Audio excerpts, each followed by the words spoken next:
Hello cuties, कैसे हैं आप लोग। चलिए स्टार्ट करते हैं एपिसोड 6 के नेक्स्ट पार्ट की एक्सप्लेनेशन। तो आप लोगों को याद ही होगा कि लास्ट पार्ट में क्या हुआ था।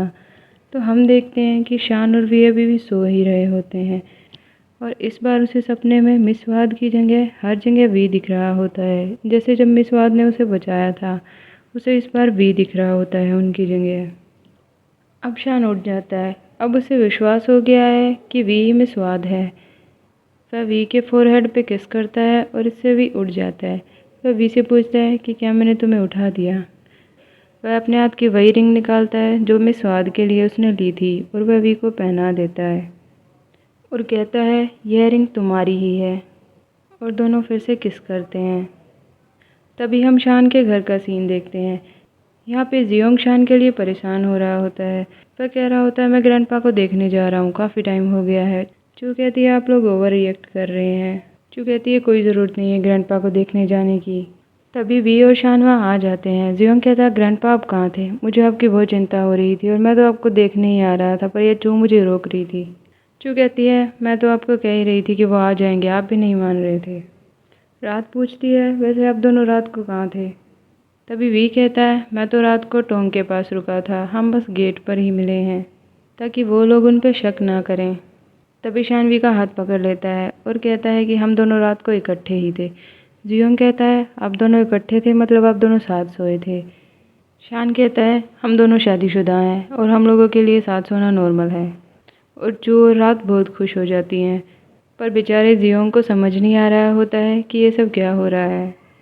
शान कहता है चू वी का सामान मेरे कमरे में शिफ्ट करने में हमारी मदद करो, हम दोनों को साथ रहना चाहिए। और चू बहुत खुश हो जाती है। वह कहती है ग्रैंडपा आखिरकार आपने कर ही दिया। नेक्स्ट सीन में हम देखते हैं कि वी अपने काम पर जाने के लिए तैयार हो रहा होता है और शान उसे पीछे से आकर हग कर लेता है। वी कहता है मुझे लेट हो रहा है, मुझे काम पर जाना है, पर शान कहता है नहीं, जाने से पहले मुझे एक किस दो। और वह उसे पकड़कर बेड पर पटक देता है। नेक्स्ट सीन में हम देखते हैं कि सारी फैमिली मिलकर ब्रेकफास्ट कर रही है। तभी वी उठकर जाता है क्योंकि उसे काम पर जाना था, पर फिर वह वापस आता है और शान के गाल पर एक किस करता है और यहाँ पे सारी फैमिली का रिएक्शन देखने लायक था। नेक्स्ट सीन में हम ताओ और शान को देखते हैं। ताओ शान से कह रहा होता है जिस आदमी को मैंने हायर किया था मिस वाद का पता लगाने के लिए, उसने चेन्नई में मिस वाद की फैमिली के घर को ढूंढ लिया है, पर उस घर में अभी कोई भी नहीं रहता है। पर ताओ कहता है मैंने आसपास हर जगह मिस वाद का स्केच लगवा दिया है। तभी शान कहता है कि ताओ अब इसकी कोई ज़रूरत नहीं है। ताओ पूछता है क्यों।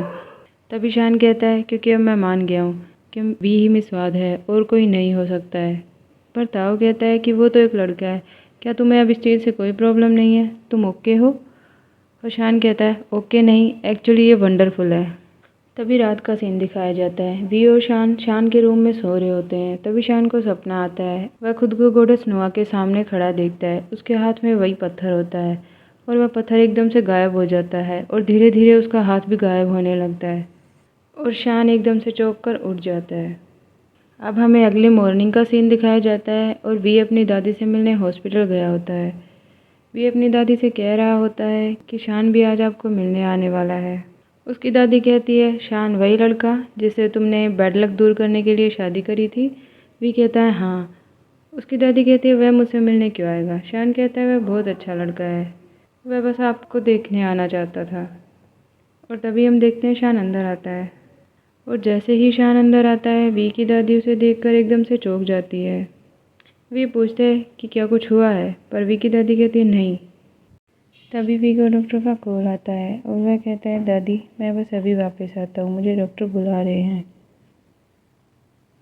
वी के जाते ही शान उठता है और उसकी दादी से पूछता है दादी प्लीज़ मुझे बताइए अगर आपको किसी चीज़ की ज़रूरत है। उसकी दादी उनके साइड के ड्रॉअर से एक फ़ोटो निकालती है और कहती है ये अजीब है पर तुम बिल्कुल मेरे दोस्त की तरह दिखते हो।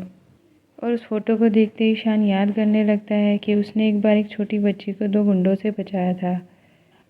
तभी हम देखते हैं कि वह लड़की अपने हाथ में टिफ़िन लेकर भागती हुई आ रही होती है और वह शान से कहती है थैंक यू मिस्टर हैंडसम मुझे बचाने के लिए, और ये मेरी माँ ने आपके लिए भेजा है। शान कहता है छोटी वाली लड़की थैंक यू। वह कहती है मेरा नाम चीम है। तभी हम प्रेजेंट को देखते हैं और प्रेजेंट में शान वी की दादी से कहता है, छोटी वाली लड़की क्या ये तुम हो? नेक्स्ट सीन में हम देखते हैं कि वी भी अब आ गया है और उसने उसकी दादी को सब बता दिया है। उसकी दादी कहती है, तो मेरे मिस्टर हैंडसम तुम्हारे शान हैं। वी कहता है, मैंने जो आपको बताया वो थोड़ा काल्पनिक लगता है पर वह सच है। उसकी दादी शान से कहती है कि तुम थोड़े मीन हो, मुझे बिना गुड बाय कहकर चले गए। शान कहता है कि मैं उस वक्त वहाँ आया था क्योंकि किसी ने मुझे कहा था कि वहाँ मिसवाद जैसी दिखने वाली कोई औरत है, पर मुझे वह वहाँ नहीं मिली, इसीलिए मैं वापस आ गया। वी की दादी कहती है, वैसे ये बहुत अच्छी बात, मरने से पहले एक बार लास्ट बार अपने फर्स्ट क्रश को देखना। वह वी से कहती है कि तुम हमेशा कहते रहते थे कि मैं बड़ा चढ़ा कर बता रही हूँ, अब खुद ही देखो, क्या ये हैंडसम नहीं है जिसने मुझे बचाया था? और वी कहता है, हाँ कम कम। वी की दादी पूछती है, वैसे वह मिसवाद जिसे आप ढूंढ रहे थे क्या वह आपको मिल गई? और शान वी की तरफ देखकर मुस्कुराने लगता है। वी की दादी समझ जाती है। अब हमें नेक्स्ट सीन दिखाया जाता है। शान गोडस नोआम के मंदिर में उनके आगे बैठा होता है और तभी वह देखता है कि गोडस नोआ के चेहरे पर ऊपर से पानी गिर रहा है और यह अच्छा संकेत नहीं है। तभी उसे याद आता है उसका रात वाला सपना, जब वो पत्थर उसके हाथ से गायब हो गया था। और वह बाहर जाने के लिए दरवाज़ा खोलता है और बाहर बिल्कुल मिसवाद जैसी दिखने वाली एक लड़की खड़ी होती है और शान उसे देखकर कहता है, मिसवाद। और वो शान से कहती है, तुम्हारा नाम शान है, तुम सच में हो?